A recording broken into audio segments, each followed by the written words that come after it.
everyone, it's Paula with the Body Project. Today I just kind of wanted to go through a little bit about emotional healing.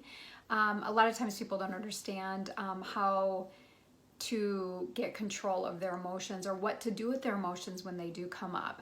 And it's such a big thing right now, and people are in so much pain, whether it's relationships or just with everything that's happened with COVID. There's just many different reasons, and work changes. So there's a lot of a reason that people are going through a lot of emotional turmoil. And so we've seen a lot of that. A lot of teenagers too. Oh my goodness. There's a lot of people that are in a lot of pain right now and not trying to figure out how to navigate this in their life. And I wanted to go through, there's like 4 core emotions. So the first emotion I like to think about is anger. Anger seems to come up a lot when you're out of balance. So if you are, let's say that you're a female and you're being really more driven to doing, like do, I gotta go. Work, make money, be the breadwinner, that type of stuff. That really actually puts you in a male dominant emotion, and that emotion turns into irritability, frustration, taken for granted, a lot of stuff that's actually an anger, resentment, all those things. So when a female is out of balance, you're going to be feeling all of those things, and that's just, you're in the doing mode versus being a female, being feminine, hanging with your friends, just doing some things that are creative to help with that feminine side. So that's one reason. So you look at that. Whereas at the opposite, if you're a man and you're getting irritable and feeling all those emotions and frustration all the time, you're out of balance with your testosterone. So actually you're doing too many things that are more feminine. You should start doing things that are more masculine. So it's really important, or feminine. There's a divine feminine, divine masculine. So just being more on the male side, doing things that that would, just work out, things like that, that would help you actually go back into your testosterone side, will really help to alleviate a lot of that as well. But those are kind of reasons why you would get out of balance, and kind of understand that. The second one is worry. Now, worry tends to be, in our society, it's just anger. Or not anger, it's worry, sorry. It's worry. It's like, I'm worried and I'm anxious. So anxious is kind of the biggest word that we see. I have anxiety, or I'm just a worrier. Okay, so worry is definitely controlling your thought patterns, and that if worry is actual anxiety, that can turn into a lot of different things, and then the anxiety can actually be controlling your life versus you being in the driver's seat of your life and driving that car.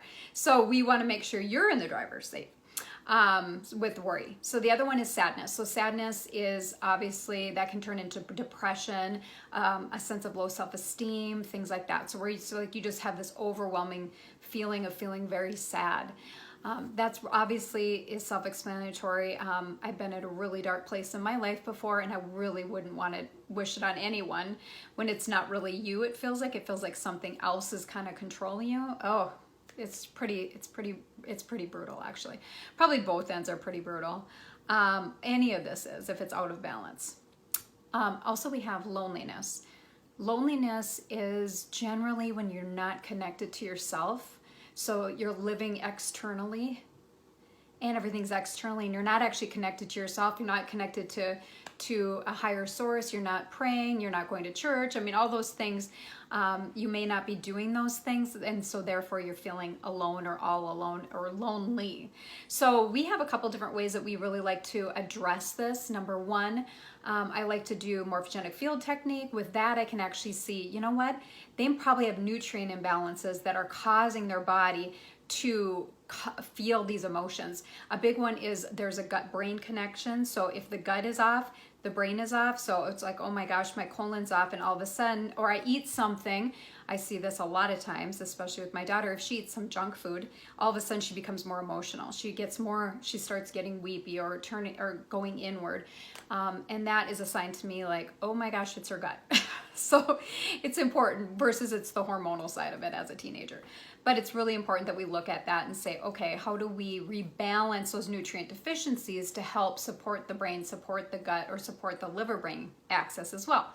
So the second side of this is really the energy, we call it energy healing, but it's really mind body. So if we're looking at mind body healing, that's how do we work with the body to be able to find out which emotions are driving your car and to put you back in the driver's seat of that. So if we can see, okay, you've got anger coming up, how do we help you release that anger? How do we help you to release and find different ways to manage those different stressors? And then we also work the body to allow the body to release that tension that you had all built up over those emotions. So I really encourage you, if you know someone, your loved one that's struggling right now, you're struggling right now, you have a teenager struggling right now, have them come on in and have us help them get through this time that's very difficult. And we look so forward to helping all of you and your loved ones with their emotional state. And just reach out to us anytime, and we're happy to help and answer any questions that you may have. Have a wonderful day.